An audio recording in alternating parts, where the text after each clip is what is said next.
Here we go. Hey, everybody, Mark Herman, LA Bengals fan on most of the major platforms, and I'm joined here by my partner in crime, Sam Schneider. And this is the preseason almost recap of Jungle Talk. Yeah. Hooday, baby. Hooday, well, let's go. It couldn't be the official recap because there's one more game, but we all know it's, you're just bubble players. I mean, we haven't even played most of our guys at all in the preseason. So, Yeah, it doesn't really look like we're gonna either. You know what? I don't care. I don't either. No. So, but so we'll go through today. We got a few things. We're going to touch on some news, and then we'll talk about our biggest camp surprise, our biggest camp disappointment, and our biggest camp concern. And then we'll talk, maybe throw out what we think is going to be a cap casualty, because next week, they are cutting down to the 53 players. I think they go from 80 to 53. They were saying like 800 players get released next week. Right. So, I mean, it's a lot. And then you hope to get some on the practice squad, and then other teams. Yeah, then you've got all the shuffling where if you see an upgrade somewhere, you make that upgrade, and then you got to make the tough decisions on who you would release to get that upgrade. Well, that's the the Bengals. I mean, we lost Jake Elliott thinking we could sneak him onto the practice squad, which all worked out in the end because we've got Shooter now and all's good. But for a couple of years, we all had to sit there and watch Jake Elliott make 50-yarders. We had Pat Randy bouncing him off the upright. So, that was always frustrating.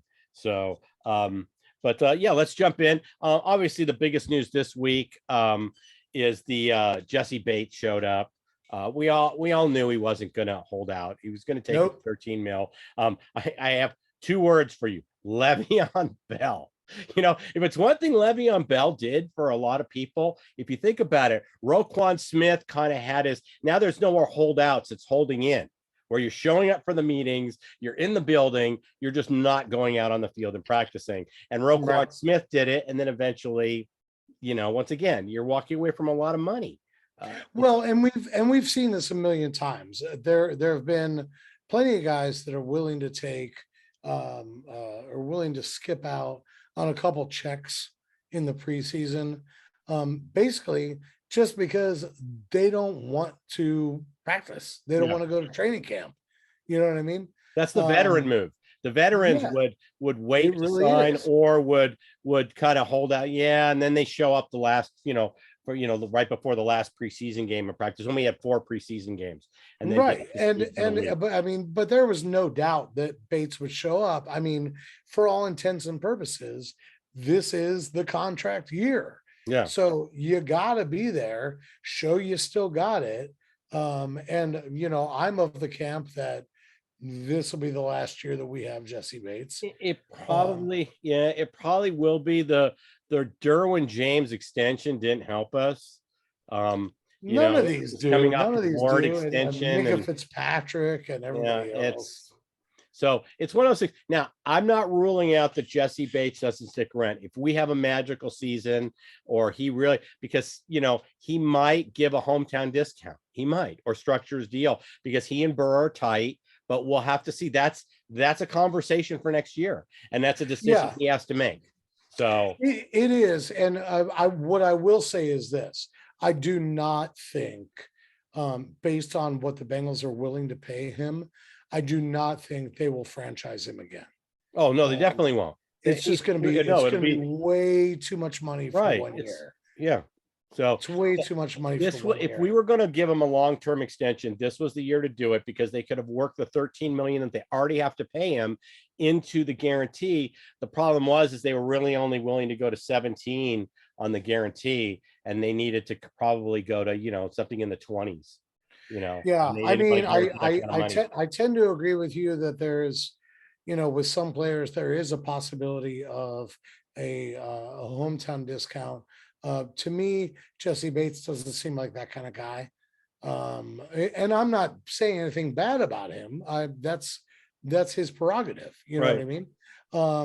To not do that, because, based on these contracts that have been signed, at the end of the season, he's like, dude, I'm going to test the free agent waters Well, and I'm not taking less money. it's all the bigger thing is it's going to come down to, and then we'll move on to another topic, but I think it's also going to come down to Joe Burrow.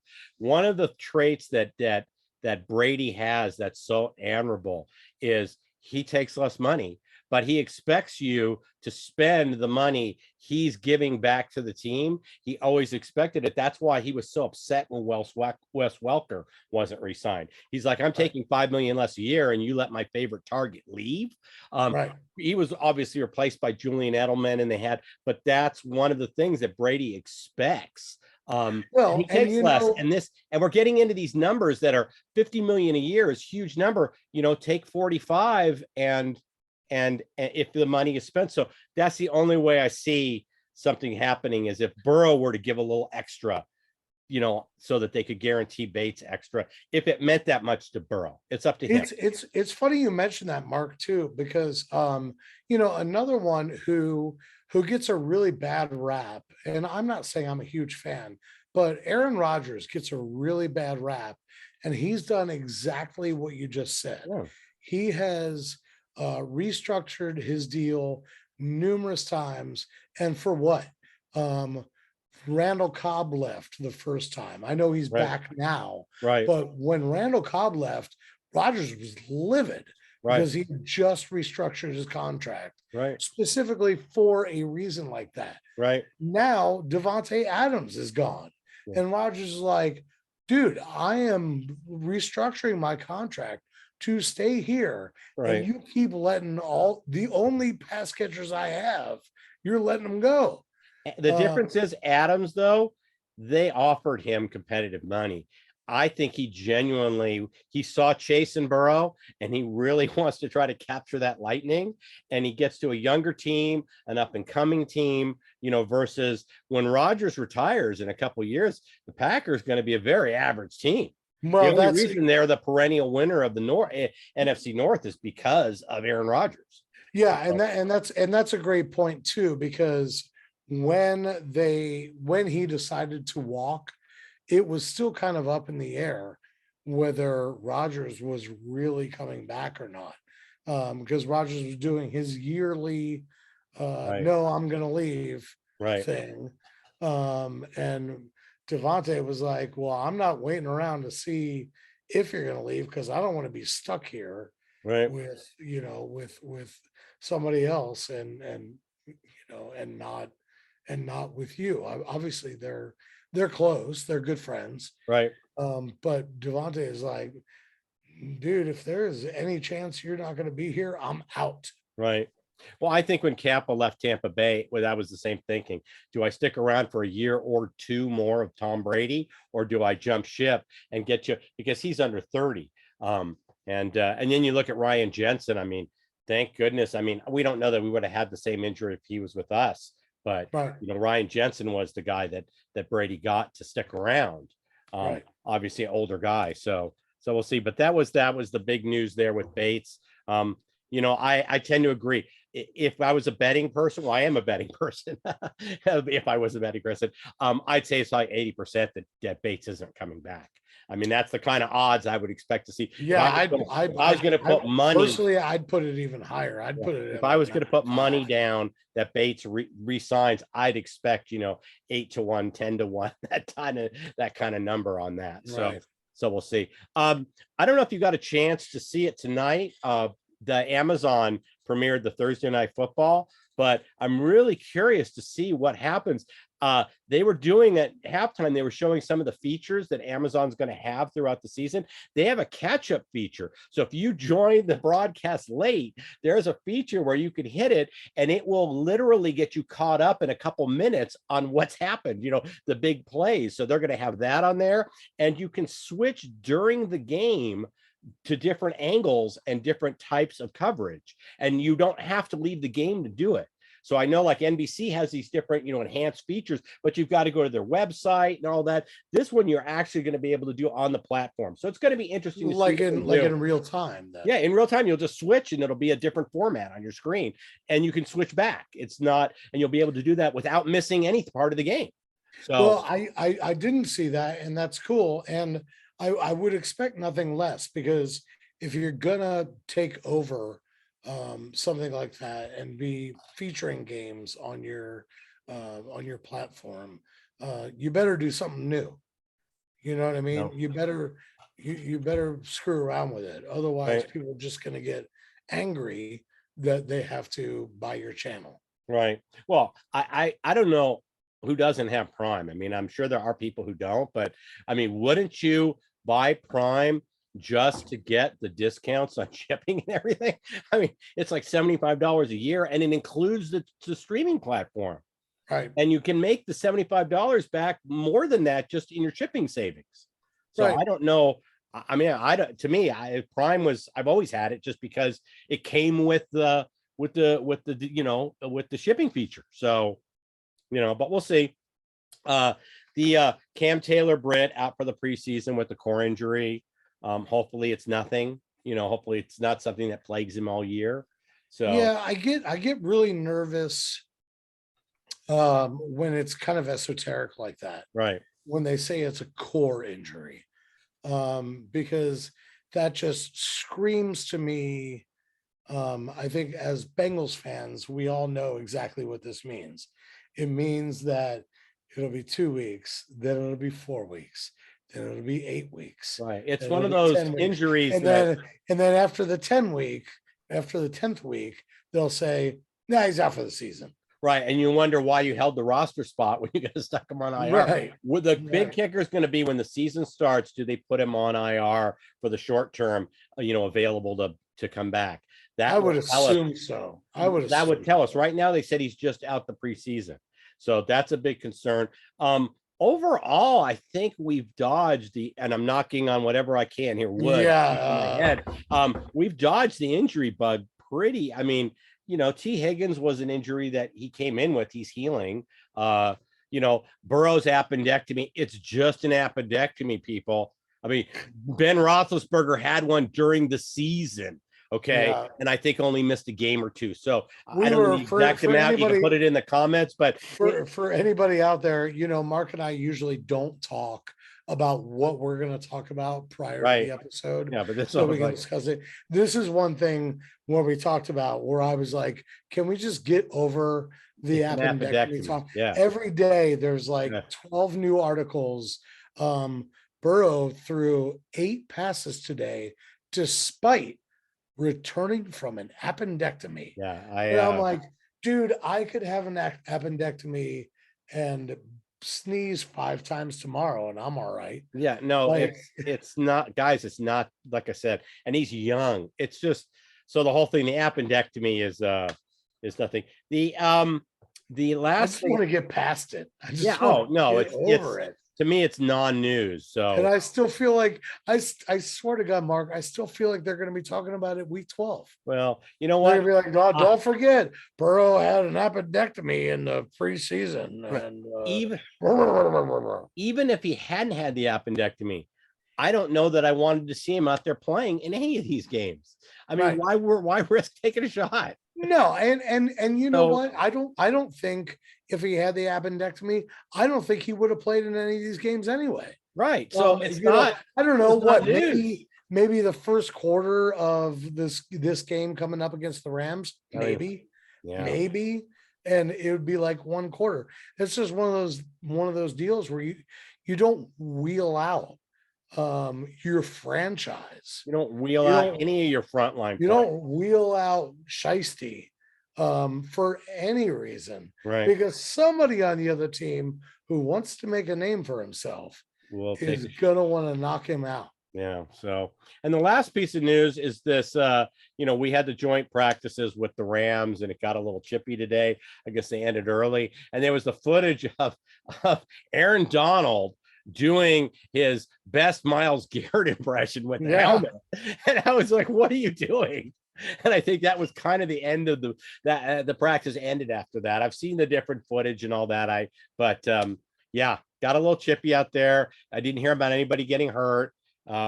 So what you're trying to avoid is it slips my mind, but the Cowboys lost an offensive lineman, Zach Martin. Right. I mean, this is huge. That is the nightmare occurrence for preseason and it was in practice. It was like, I think yesterday in practice. We're talking about practice. We're talking about practice, and this guy was hurt at practice. So not a game, not a game. Practice. We're talking about practice. We're talking about practice here. For any of you who don't know what we're doing, go Google Allen Iverson talking about practice. Man, we're talking about practice. We're talking about it's practice. This isn't a game. We're talking about practice. So that's fun fact. I used to shoot pool with Allen Iverson. Oh, okay. You know, hey, the answer. You used to play with the answer. So that's pretty much all I have for the news that we were going to cover was I'll chip in my 2 cents on that. It's one of those deals where when you're talking about practice, the chances of, even if there is a fight, you're not going to get suspended or anything like that. Like, the league doesn't usually step in. Well, they actually should. I guess under the conduct, they don't have any way to fine players or all that. But if you did something egregious, I think what it is when you're talking about practice, when you're doing that, they count on the teams policing that on their own players. So they would expect the Rams to say, Aaron, we're going to charge you $5,000, right? Which of course is a drop in the bucket for him, right? Actually, I don't even know if it's a drop in the bucket. It's like condensation. Maybe. Yeah, it's the sweat on the outside of the bucket, right? Not even in the bucket. So and it happens. The last time these two teams saw each other, they were playing in the Super Bowl, right? What I do like is that on that play, it was because Donald got blocked by one of our new linemen, Lael Collins, right? Who just recently returned back. Yes. And it was on a 50-yard touchdown pass from Burrow to Chase. Right. Which is excellent, because apparently their defense was shutting us down pretty well during practice. So, there's part of me that's like, yeah, but did we score the touchdown? Yeah, we did. We did. Well, that's when you, even if you're playing on the playing a pickup basketball game, you're still, pointing back to the slam dunk you just did on the guy. Right. Right. You burned him. So you kind of like, well, did you just see what I just did? So, right. So we'll see what happens there. All right. Well, let's jump into and I don't know which one you want to do first. The disappointment, the surprise, or the biggest concern. So I'm going to do the biggest disappointment first. Let's always do we always seem to do the negative first. So let's do although we kind of have 2 negatives here, but let's do my biggest disappointment has to be Jackson Carman. Yeah, it does. It does have to. I don't see anything that's more disappointing. This guy was so teed up. The guard spot was yours for the taking. And he's done anything but impress. Volson, who's looked great. He was one of my predictions that would have a really good camp and stand out. He looks like he's going to be the day 1 starter. He does. I don't see how Carman will be there for depth, but I don't see. To me, it's just he's got to be the biggest disappointment at camp. Yes. Yeah, I couldn't agree more. And it's at this point, it's 2 straight years of him being pretty much the biggest disappointment. Yeah. And that's not awesome. No. It's, he got drafted and he was really excited, and he's hometown kid and everything. And last year he reported to camp way overweight. This year he's more fit, but has not done anything to show that he has improved on the field. He's really, really well on his way to being a complete bust. Yeah. Well, right now you'd have to be very concerned, because he's looking more like a bust and he was a gamble to, taking him. We did not try to trade back into the first after we took Chase and passed on Sewell, which was the right move. But when we did not trade back in or trade up in the second round, that we actually traded back and got the pick we used for McPherson, because they had this Jackson Carman plan, right? You know, and it's not, It's not looking like it's working now. I'm not Yeah, ruling it and out. it's Maybe the guy has an epiphany, but and he missed the game. Then he missed game 2 with COVID, which has helped out Volson. He's gotten more snaps, and immediately after the first game was moved into getting first team reps. yeah, So and it's a shame because, and obviously this is not how you evaluate players. It's a shame because, I think for all, intents and purposes thus far, ever since we drafted him, I think he sort of endeared himself to Bengals fans. I think most of us were rooting for him, not just because we thought he'd be a great player, but because he seemed like a great guy. He had a knack for working his butt off in college, right. and stuff like that. And that just hasn't been the case thus far. It's almost like he signed his contract and then threw up his hands and said, I'm good. I don't I have know. to, I don't really have to do anything at this point. And here And we all that's thought, disappointing. yeah. Well, here we all thought when we drafted the tackle, we're going to convert him into a guard, and we're going to get the best guard in the draft, and have got him late in the second because we had. Could you imagine if he was playing tackle? Oh no, I can't. No. I mean, well, and he God, might he's be awful at guard. Could you imagine if we put him if we moved Jonah? Remember, the whole idea was, well, we could possibly move Jonah to the right tackle position and put Carmen at left tackle. Do you know Joe Burrow would be dead right now? Well, no, and so He would would be so would dead. Carmen because somebody would kill him if Joe Burrow Yes. got blown up. So but no, he's got to be. It's that to me. That's the biggest disappointment. Do you have another disappointment in terms of? No, that's exactly the one. Yeah. what mine would be. I mean, I think it bleeds into the overall disappointment in the depth of our offensive line. Right. Okay. Yeah. You know what I mean?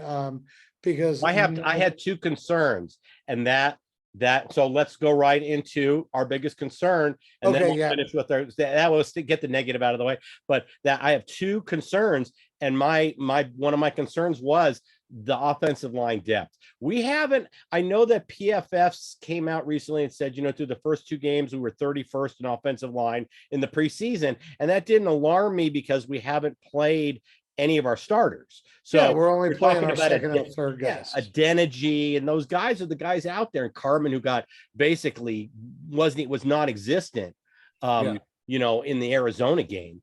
But it speaks to our overall depth because these are the guys that we're going to be calling on. God forbid any of our starters go down. And somebody will. And yeah. somebody will Right. go down. I'm not saying we might lose somebody for the season. We could. But even if it's just for a couple games, man, that could tank you if you just lose somebody for 3 games and you got to put one of these jokers in there. Right. And that's a disaster. It makes you wonder if you got to go out and re-sign Quentin Spain. Right. You know what I mean? Or someone along those lines. Or see who's available when these 800 players get released on Tuesday. See what's going on.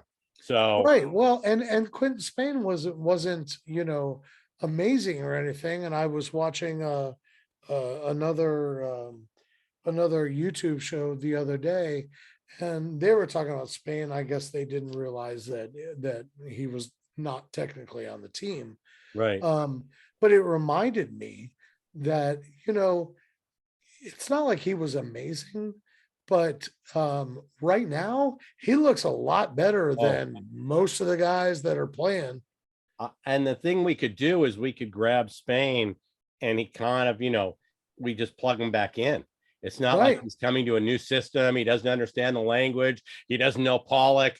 He doesn't know, we all know. And I would be more than happy if we went out and added Spain and maybe somebody else. Right. Although I will say, I don't know if you saw this, but I'm sure the Bengals did not take well to it. When Carmen got manhandled in the first game, Quentin Spain kind of trolled us on Twitter. Oh, did he? Yeah, he kept throwing up pictures of Cincinnati. Well, you know what? He's like I said, He's not wrong. He's not wrong. All he was doing was reminding our social media department that he's still there. He's saying, Yeah, "Hey, he's not. hello." Don't get me wrong. He's not wrong. I'm just saying that's one of those situations where, the head coach or the offensive line coach might be like, just out of principle, they're like, well, we're not bringing him back in. I think their skin's thicker than that. I would have to, because it's the I would overall hope success so. of the team. So yeah. So and Right.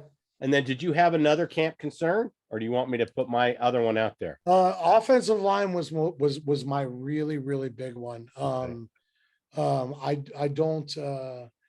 I'll say what I'm not concerned about. I'm not concerned about Bates being in shape and ready to go. I'm not concerned about that at all either. I'm not terribly concerned about Eli Apple being in shape and being ready to go. No.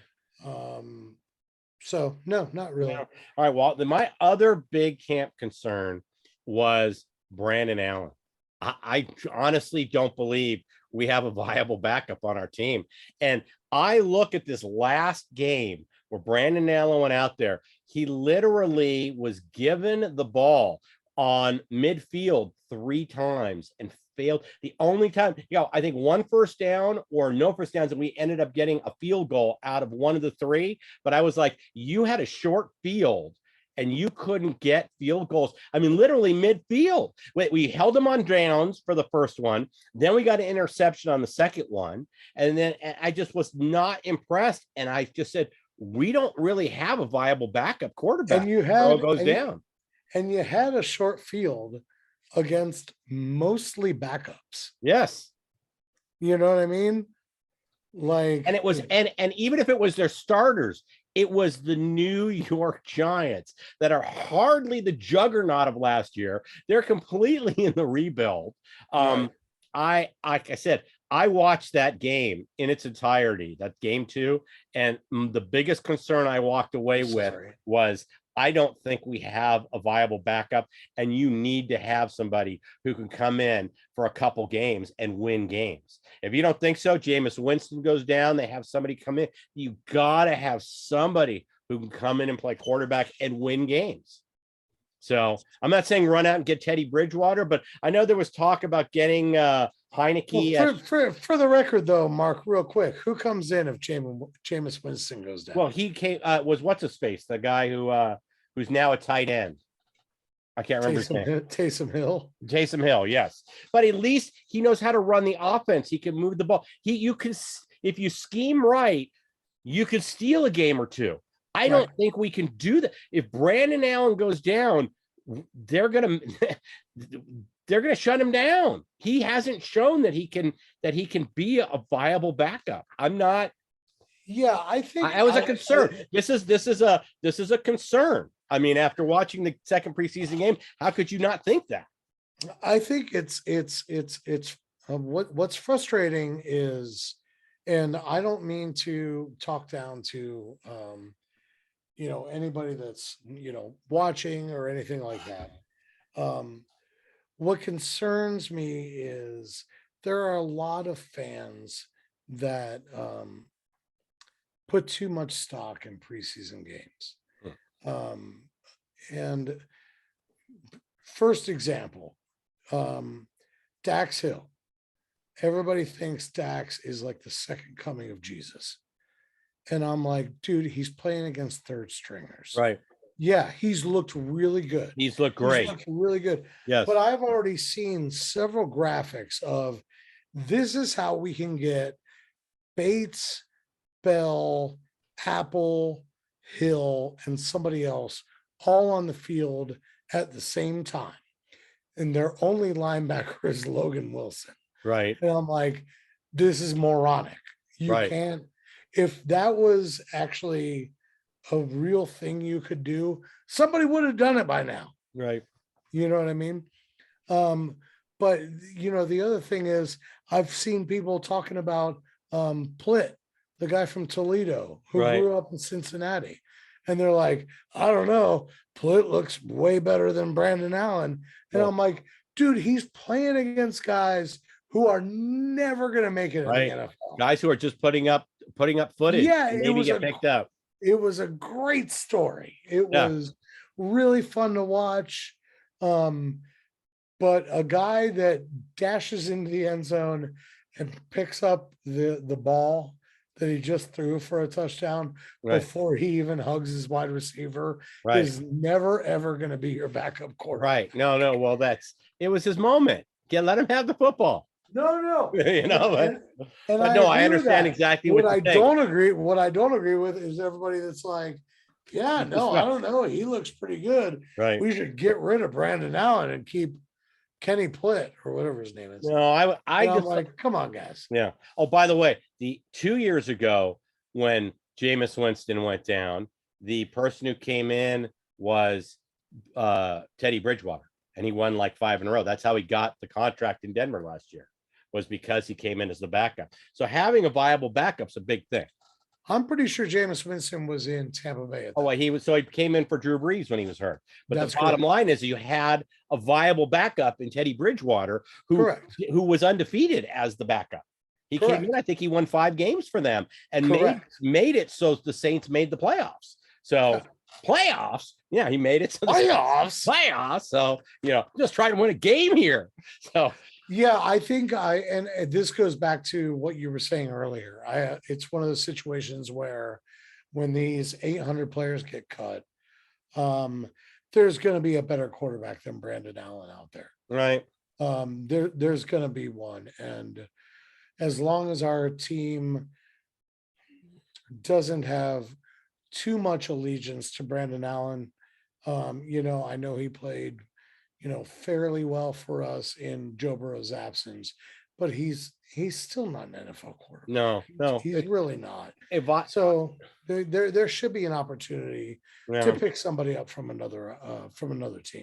I would like to see somebody. I'm not saying this is the guy, but somebody like a Taylor Heineke on Washington, who basically she just shows grit and moxie and effort, and is that kind of guys could rally around him. I mean, and he's got real experience. So somebody I think what you need also is, and Heineke would fit this bill. What you need is, just like you said, you need a Teddy Bridgewater. Right. If you're going to go to a backup quarterback, you need a game manager. Right. You don't need somebody that can throw the ball like Burrow. You don't need a guy that's going to fucking throw, pardon my language, that's going to throw 50-yard touchdown passes. Right. You need a guy that's going to be a game manager. He doesn't have to win the game for you. Just can't lose. But he needs to not lose the game for you. Yeah, no, exactly. So, and then the other thing I had, but this really after today's thing where Collins did well in practice, was I was very concerned about the camp Collins was having with the back issue, and they're not going to risk him. And I was like, wow, maybe that's why we got him on the cheap, kind of, cheaper than other alternatives. So, but then, today, being out there this week, I feel a little better. And I was also, and you can check my lined up against Aaron Donald. Yeah, I went up again. I had a back and forth with a couple Twitter people, nothing hostile. I mean, we were just talking. And I said, you know what? I'm chalking up Collins. I'm going in Pollock we trust. When he went away on a personal issue and then missed with his back and all that, I said, Pollock seems okay with it. I'm like I said, I'm in Pollock I trust. So we're going to go with that. But I don't think it's less of a concern now. So I don't think any of our offensive linemen, I don't think would have been signed without Pollock signing the dotted line and saying, "Yep, I'm on board with this." Right. You know what I mean? Like they might say, "Well, what about this guy?" And I have no doubt they probably said that about a few people. And Pollock went, "No, so he's not for me." The last thing I read a lot about is the people talking about how none of our starters have played together at all during the preseason on the line, and whether or not there's going to be chemistry, things like that. And once again, I'm throwing that back, and Pollock will have them ready. These guys, Kappa, Karos, Jonah now is a seasoned player, and you add Collins. These are veteran guys. I mean, yeah, these aren't knuckleheads. So Jonah, this is one of my favorite things to say. The best player on the field is the guy whose name you don't hear. Right. And Jonah Williams, you never hear his name. And that's a really good thing for an offensive lineman. Oh, yeah. It's really, really exciting that you never hear, oh, and he just beat Jonah Williams on the outside. Or the bigger one is the holding. You have, who was it? There was somebody today, I can't remember who it was. I'll put it in the comments if I remember, but I read a stat today of offensive lineman who actually has more years played than holding penalties. Wow. He had 6 holding penalties in his career, and he's played for 8 seasons. Wow, that's an offensive lineman, my friends, because what you never want to hear, holding on number whatever, 6 holding penalties, and he's played 8 years. You know what? Speaking of holding, I'll go back to because it didn't occur to me. One of my biggest concerns so far this camp, or disappointments, I guess I should say. Yeah. I've never been a fan. Thaddeus Moss has had some really great catches. Right. He's had some really great offensive plays. But this mofo is holding and false starting non-stop.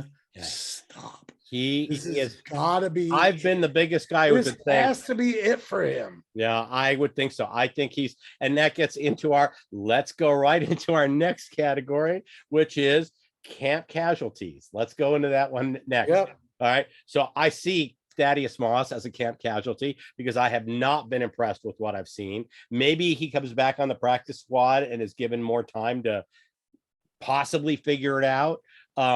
But he can't play special teams, which is his biggest thing. You have to be able to contribute on special teams. He can't do it. So I think he's a camp casualty. And then I'm sad to say it, but I think our punter, our veteran punter, is probably a camp casualty. I think they like the young guy.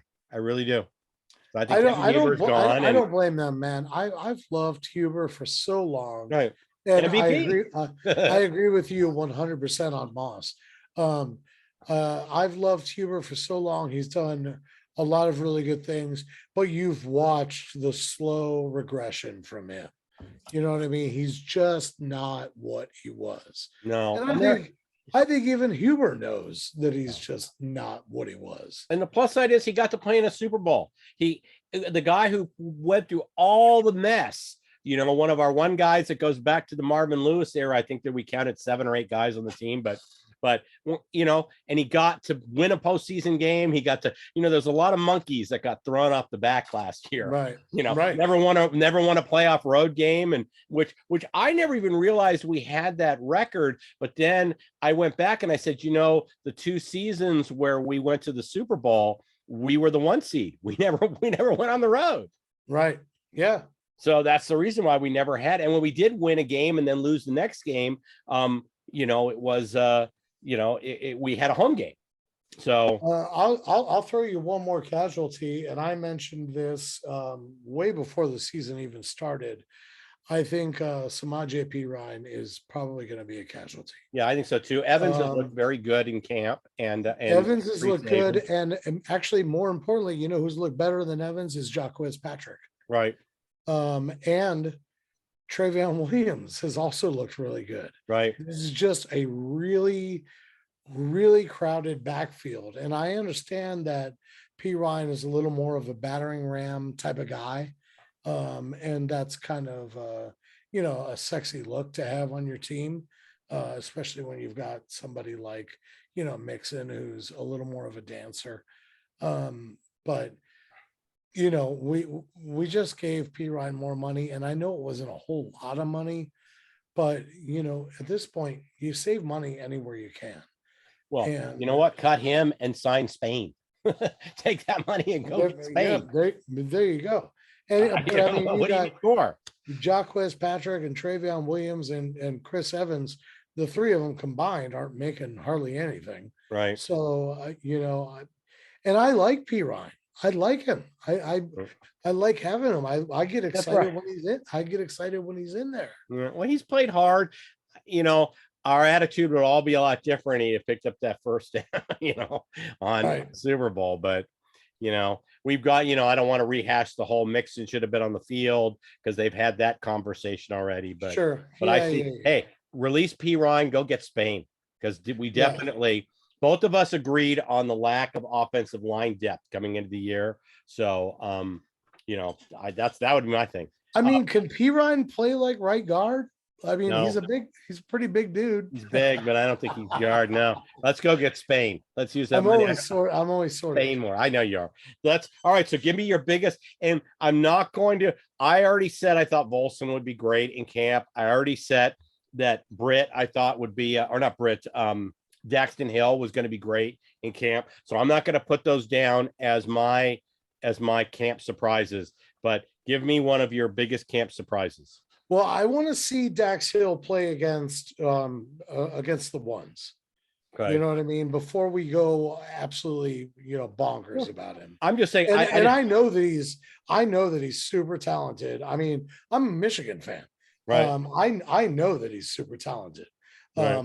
But I want to see him against the ones before all of a sudden we're crowning him and putting him in the starting lineup over, Bates. Oh, I think he's just there for depth. We work him in and we see how he goes. But but I don't think that saying that that he has a good camp or that Volson has a good camp, because these guys were, they were kind of out there. I knew they were both going to make the team. There's no problem. and they're getting work, and that's great. Right. I think, I already mentioned Jacquez Patrick, who I've been very, very impressed with. I think he's averaging like almost 4.7 yards a carry. He's already got 2 TDs on not a whole lot of carries. Right. But my guy is Kendrick Pryor. Okay. And it's so nice to see someone wearing 19 and being on the field again. Right. I loved Auden Tate. I did not love Brandon Tate so much, but I like seeing that number 19 out there. And boy, he's pulling down one-handed grabs. Right. And stuff like that. He's basically living up to the 19 that Auden Tate kind of set the bar for. Right. He's extremely physical. He's got mad hops. And goes up and gets it. And by the way, you'd be interested to know Auden Tate just got cut. No, I was going to say, well, what do you think? Do you think we should bring back Auden Tate? But I think we already have a crowded receiver room, so I don't. Yeah, I think the Auden Tate experience has probably run its course. Right. But I also don't know how much Zach and the wide receiver coach liked Auden, if they are willing to bring him back. I don't know. He's there if we want him. I wouldn't hate it because I loved Auden. I always great at the contested catch. I always like that about him. And that's what I like about Pryor so far this preseason. Right. I mean, he's looked really good. The contested catch, a couple one-handers and stuff like that. He's got, let's see, I got it here, in 2 games. 8 catches, 117 yards for an average of 14.6 and a touchdown. Right. And he caught that touchdown from Plitt, which was way out of his reach, and he still just hauled it in. I think that was his second one-handed catch of the day. I had Pryor over Lassiter too. I didn't like Lassiter dropping that 2-point conversion. It just kind of just showed the lapse, but Lassiter's had his moments, but I thought Pryor has been better. My guy is Clay Johnston. I mean, that 20 tackles in the last game was enough for me. I just like that, if nothing else, this guy can certainly play special teams. So this guy, I think, has got himself a roster spot, because that's exactly the kind of guy, if he's not in the starting lineup and he's there for depth, this is the difference between having a good special teams kick coverage, punt coverage unit and not having one. And it's Well, guys and like this on somebody your bench. So and somebody that has that many tackles generally makes a premier gunner right. on special teams. You know what I mean? Yeah. Oh Like yeah. that's the guy you want leading the charge down Well, the field. I want to remind everybody about Bill Parcells because he used to talk about the most important players were these 3, 4, 5 team players. You know, there's kick return, punt return, kickoff, punt, field goal, right? And then there's offense, defense. So there's 7 teams. You know, are you able to play? And this is why Thaddeus Moss is gone. Are you able? You're not a starter. Are you able to play on 2 or 3 of those units, those special teams units, to where we had Scuda, who was an unsung hero on our team. Oh That guy was God, a 5-team player. He was a 5-team player. Awesome. And he went to the Niners and was doing the same thing. Bill Part, like I said, that's something that always stuck with me, is talking about guys making themselves indispensable. You know, be a 3, 4, 5-team guy, and you will be indispensable. Right. So, and you'll always have a job. So, all right. And then I don't have, do you have anything else you wanted to add? Or I think we pretty much. No, I think we pretty much got it. The last comment I had is I was really happy to see Carolina make Baker Mayfield the starter, because that means week 1, the Browns have to play Baker Mayfield. So to me, that thing is setting up so beautifully. I mean, we have Russell Wilson, who's going to be playing Seattle, and you have Baker Mayfield, who's going to be playing the Browns. So. You know what's ridiculous, and I've caught a lot of flack for this take. I think I'm actually gonna. I dislike Baker Mayfield this much. I think I'm actually gonna root for the Browns in that game. No, see, that's you have to, if you're rooting for the Bengals. Baker is no longer our problem. He belongs to the Carolina Panthers. Don't care. You know, not our problem. Don't care. Hate that guy. All right, so hate him. But I just like the fact, and my favorite but part, yeah, but I agree with you. I think it's awesome. And I think it's even more awesome is that the Browns have to pick up the bulk of his game checks. So right, yeah, you know, so I think they have to pick up like $800,000 or something. And for anybody that missed it, I know this is kind of old news, but Deshaun Watson's suspension got moved to 11 games, right? Which they couldn't make it 12 because that would mean he would miss the Texans game. Right. So 11 games, because for some reason we all care about Deshaun Watson playing the Texans. You know what? I actually would love to see the Texans crush him. So it'll be his first game back. I would actually, you know, now all of a sudden it's a TV event, you know. Right. We're all looking at that game now. Where I know, I just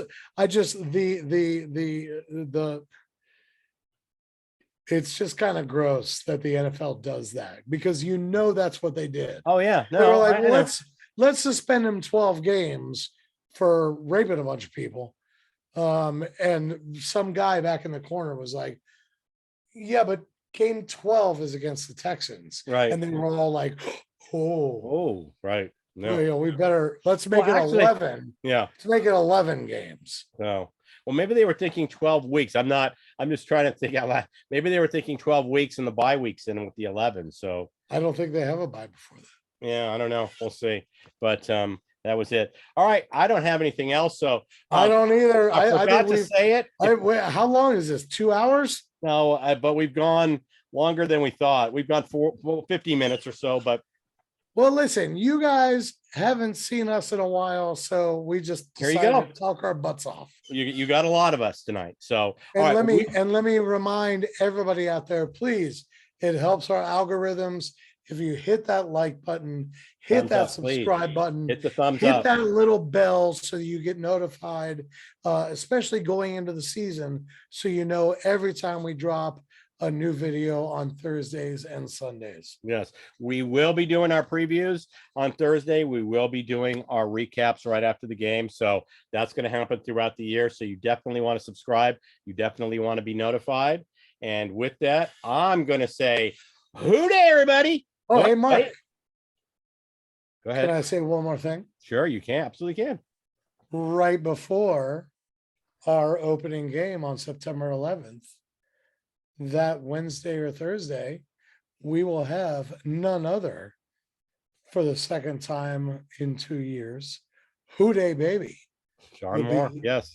Sean Moore will So be on here with us yes, to doing give our his predictions for the season, yep. and we'll shoot the shit. So make sure you tune in for it. Yep. That'll be either the Wednesday or Thursday before the.